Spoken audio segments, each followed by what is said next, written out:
Some foods are just food. But every now and then you come across one with a story so cool, it practically has its own theme song. Today, we're going to talk about an allium that literally has its own anthem, the one and only music garlic. So where does a song like this even come from? Well, this first verse kind of gives it all away, doesn't it? It drops all the clues: Italy, Ontario, and a farmer named Al Music. All right, so let's dig into that verse. We've got Italy, we've got Ontario, and we have Al Music. Sounds like something out of a folktale, right? But believe it or not, the real story of how this garlic made its journey is just as cool as its flavor.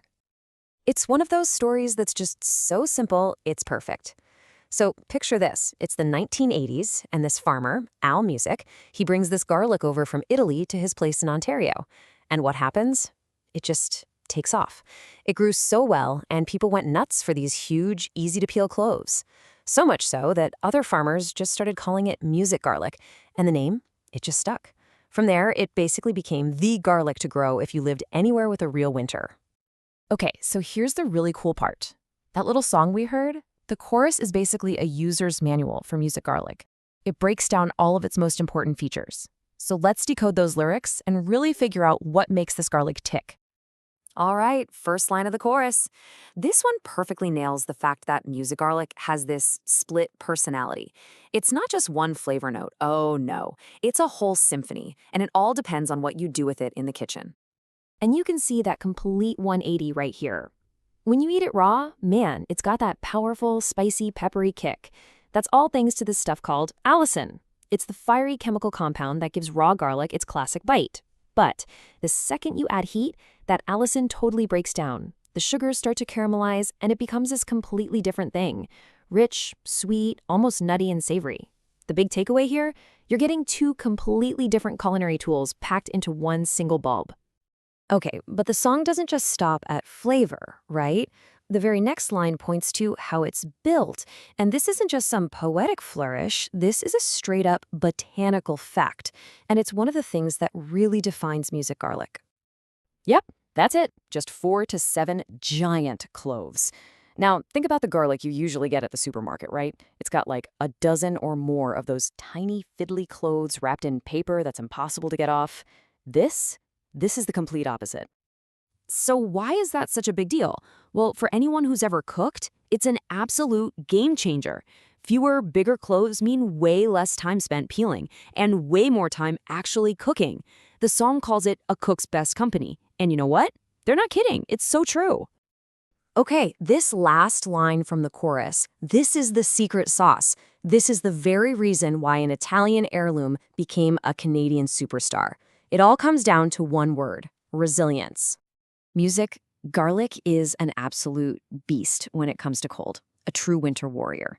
It has fantastic cold tolerance, which means it's a super reliable choice for gardeners in really cold climates. We're talking all the way down to USDA Zone 3. I mean, you literally plant it in the fall, let it hang out under a blanket of snow all winter long, and it comes back roaring in the spring. That incredible hardiness? That's exactly how an Etrolian native ended up thriving in the Canadian cold. So we've established it's tough as nails. But how does it actually go from being a single little clove in the dirt to a big, beautiful bulb in your kitchen? Let's follow the journey. And for any of you gardeners out there, it's surprisingly simple. You just plant the individual cloves in the fall, a couple of inches deep. Make sure to give them a little elbow room, then cover them up with a nice thick blanket of mulch like straw or leaves. And that's pretty much it. Then in late spring, you get this awesome bonus harvest, the scapes. By snipping off these yummy, curly green shoots, you're telling the plant, hey, stop putting energy up here and send it all down to make that bulb huge. So here you can see the whole cycle laid out, from planting in the fall all the way to harvesting in the summer. But check this out. This is the real kicker. After you harvest it and let it cure, music garlic can last for over 9 months, sometimes almost a whole year. That storage life is just incredible. Okay, we've touched on this a little bit, but let's really put music garlic side by side with what you'd normally find, just to see what makes it stand out in the very crowded world of alliums. And this chart really just lays it all out, doesn't it?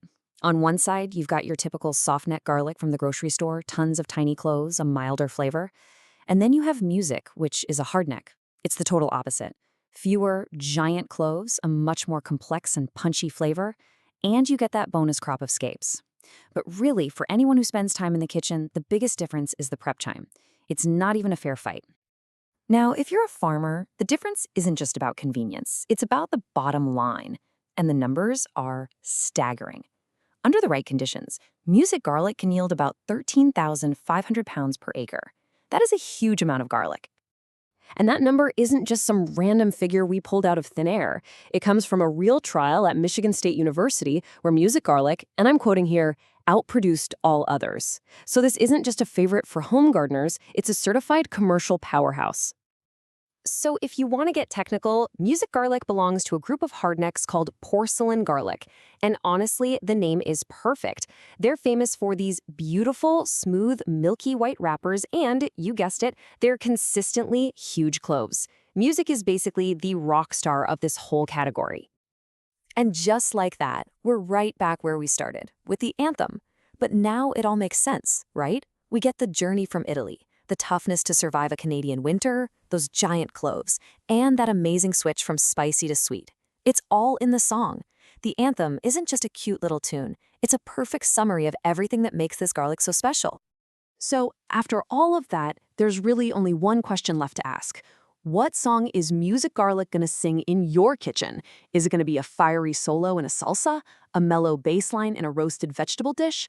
The composition, my friends, is entirely up to you.